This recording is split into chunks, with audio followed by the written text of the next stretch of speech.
अस्सलाम वालेकुम। आज का हमारा टॉपिक है ट्रिम्ड और विंजराइज्ड मेयर। ठीक है। अच्छा, ये होते क्या है, कब यूज होते हैं, ये देखते हैं पहले। Data set often contains extreme. ठीक है, एक्सट्रीम का मतलब क्या है कि वो अनयूजली लार्ज भी हो सकती हैं और स्मॉल भी हो सकती हैं। Observation which may be very different from the main body of the data set and may seem to be incorrect. अगर मेरे मिसाल के तौर पर, अगर ये जो उसने बात की यहाँ पर the main body of the data set, अगर मैं यहाँ पर एक वैल्यूज लिख रहा हूँ, ये देखें 1 2 3 4 5 6, अब अचानक कि मेरे पास यहाँ पर 700 आ गई है, तो ये क्या है, ये मेन बॉडी हमें पता चल रहा है कि डाटा सेट तो इस किस्म का है, तो ये क्या है, एक हमें पता चल रहा है एक एक्सट्रीमली लार्ज ऑब्जर्वेशन आई है। या मेरे पास वैल्यूज होती 101 1015 1009 और अचानक मेरे पास एक वैल्यू आ जाती 5। तो मैं क्या कह रहा हूँ यहाँ पर, ये क्या है, अनयूजली मेरे पास स्मॉल ऑब्जर्वेशन है। ठीक है, एक्सट्रीमली स्मॉल ऑब्जर्वेशन है जो डाटा सेट के, यानी कि the body of the data के लिहाज से देखा जाए तो बिल्कुल डिफरेंट है। और अगर हम इसे देखते हैं तो हम ये कहेंगे ये कोई इनकरेक्ट वैल्यू है। यहाँ पर आपको समझ आ गई है।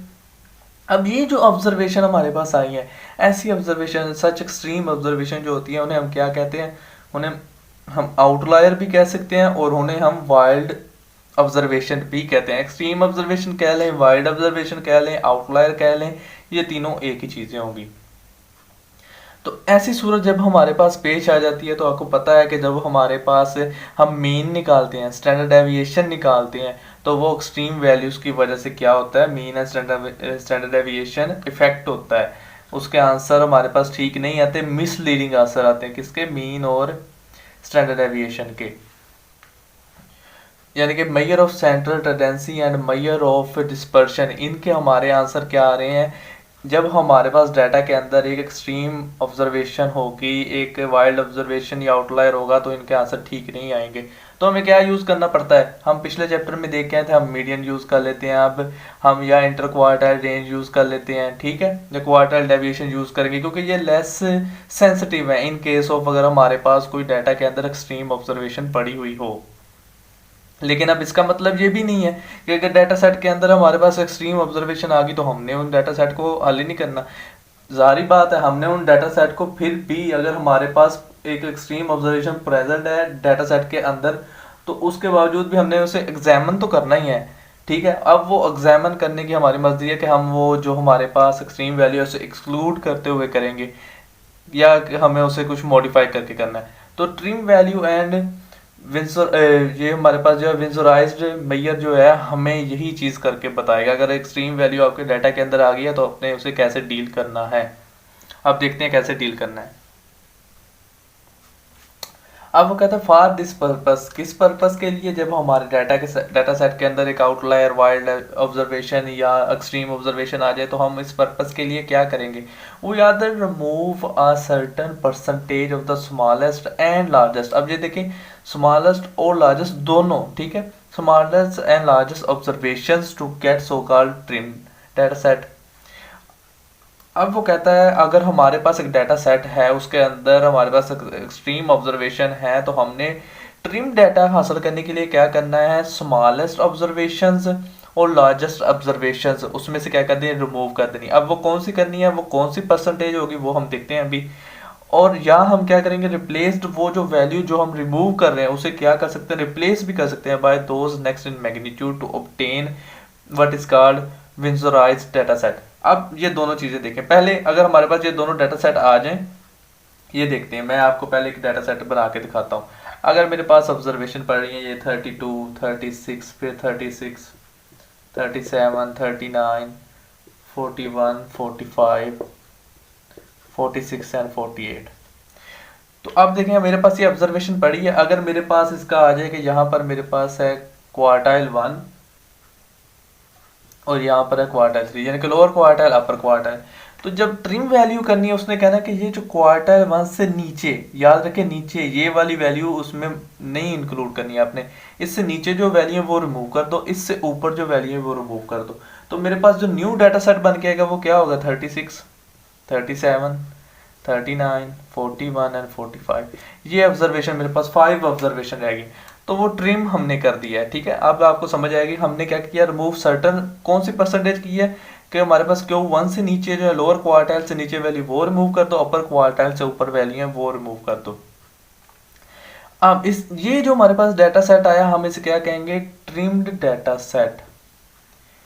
अब वो कहता है अगर आप इसे इन वैल्यू को रिमूव नहीं करना चाहते, इनको मॉडिफाई करना चाहते, तो वो आप कैसे कर सकते हैं, जो इनके नीचे वैल्यू है इनसे पहले जो ये देखें Q1 की वैल्यू के बाद में मैंने वैल्यू रिप्लेस की थी ना, तो मैं कहता हूँ जो नीचे वैल्यू है वो Q1 की हो जाए, 36 36 36, यानी कि जितनी वैल्यू है वो Q1, अगर हमारे पास जितनी ऊपर वैल्यू, मैं अभी आपको ये भी क्लियर हो जाएगा। अब देखिए 45 इसका क्या है, Q3 है, Q3 के ऊपर जितनी वैल्यूज हैं उन्हें Q3 के साथ ही रिप्लेस कर दें, यानी कि 46 है तो उसे 45 ही लिखें, फिर 48 है तो उसे 45 ही लिखें। तो इस तरह हमारा क्या आ जाएगा, एक न्यू डाटा सेट बन के आ जाएगा।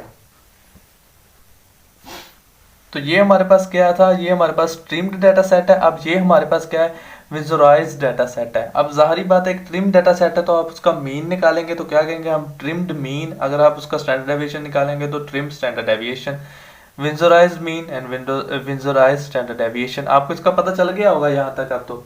अब ये हमारे पास क्या है, जो ट्रिम्ड मीन है और जो ट्रिम्ड हमारे पास है स्टैंडर्ड डेविएशन, या हम बात करते हैं visualised mean and visualised standard deviation, तो इन्होंने रिसेंट ईयर्स में काफ़ी ज़्यादा यानी कि इम्पोर्टेंस हासिल की है। इम्पोर्टेंस किस तरह हासिल कर ली है, अगर हमारे पास डाटा सेट के अंदर देखें एक्सट्रीम वैल्यू है लेकिन फिर भी वो उन्हें रिमूव करके या एडजस्ट करके आपको उसका आंसर बेहतर तरीके से दे रहा है। यानी कि अगर एक डाटा सेट है उसके अंदर एक्सट्रीम वैल्यूज मौजूद ही ना होती तो उसका आंसर, और उसके बाद में अगर आप ट्रिम्ड या इनका आंसर देखेंगे तो वो ये बात यानी कि आपको बता रहा है कि जो ट्रिम है वो अगर इन केस ऑफ हमारे पास ऑब्जर्वेशन नहीं होती थी, पड़ी होती है वाइल्ड ऑब्जर्वेशन या कुछ, तो हम कहते थे ना मीन निकालते तो अच्छा आंसर आता था।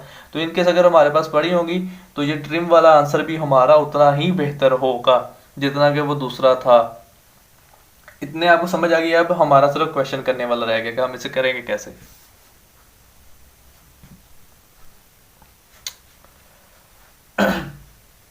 तो हमारे पास देखें हमने डाटा सेट ले लिया है। अब डाटा सेट के लिहाज से हमने trimmed mean, trimmed standard deviation, visualised mean, visualised standard deviation निकालनी थी। तो अब जब मैंने इसका ट्रिम्ड मीन निकालना था तो मुझे पता है यहाँ पर Q1 पड़ा हुआ है, यहाँ पर Q3 पड़ा हुआ है, तो इससे नीचे और इससे ऊपर जो वैल्यू थी मैंने क्या कर दी थी, रिमूव।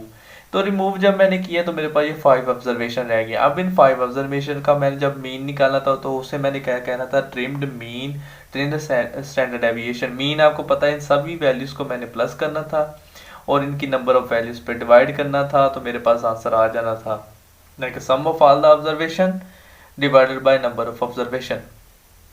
अब मेरे पास जब मैंने स्टैंडर्ड डेविएशन निकाला था तो उसका आपको फार्मूला पता है, उसका फार्मूला क्या होता है।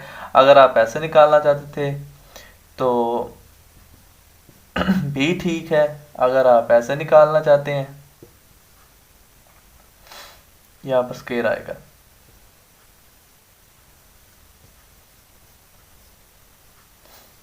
तो भी ठीक है। तो मैंने इस तरह निकाला है, यहाँ पर एन है, ठीक है। तो अब देखें, अब मैंने एक डाटा सेट लिया, मेरे पास इसकी सभी वैल्यू आ गई हैं। अब मैंने जब पुटिंग किया तो मेरे पास आंसर क्या है, 3.2। तो 3.2 मेरे पास क्या है, ट्रिम स्टैंडर्ड डेविएशन। अब ऐसे अगर मैं विजुअलाइज्ड मीन निकालना चाहूँ तो मुझे क्या पता है, अब जो Q1 से नीचे वैल्यूज है मैंने कहना है इसे Q1 की वैल्यू के साथ चेंज कर दो, कि अगर यहाँ पर 32 पड़ा है वो भी 36 हो, 36 है तो वो पहले ही 36 है। देखें ये 3 वैल्यूज चेंज होगी, 2 वैल्यूज चेंज होगी। अब ऊपर वो कहता है अगर जितनी ऊपर वैल्यू उन्हें Q3 के साथ चेंज करो, यानी कि 46 है इसे भी 45 ही लिखो, 48 है इसे भी 45 ही लिखो। जब मैंने चेंज किया मेरे पास दूसरा डाटा सेट बन गया, तो मेरे पास ये क्या बना है, विजुअलाइज्ड डाटा सेट। अब इसका मैंने मीन निकालना है तो वो visualised mean and visualised standard deviation भी मैं इसके निकालूंगा। सभी वैल्यूज को प्लस किया, नंबर ऑफ ऑब्जर्वेशन पे डिवाइड किया 40। इस तरह मैंने दूसरी तरह जैसे ऐसे निकाला था वैसे अगर इसका भी मैं डाटा सेट लिखूं तो निकालूं तो मेरे पास ये आंसर आने थे, और मेरे पास ये क्या बन जाता, विजुअलाइज्ड स्टैंडर्ड डेविएशन। तो इस तरह आप विजुअलाइज मीन और विजुअलाइज स्टैंडर्ड डेविएशन भी निकाल सकते हैं।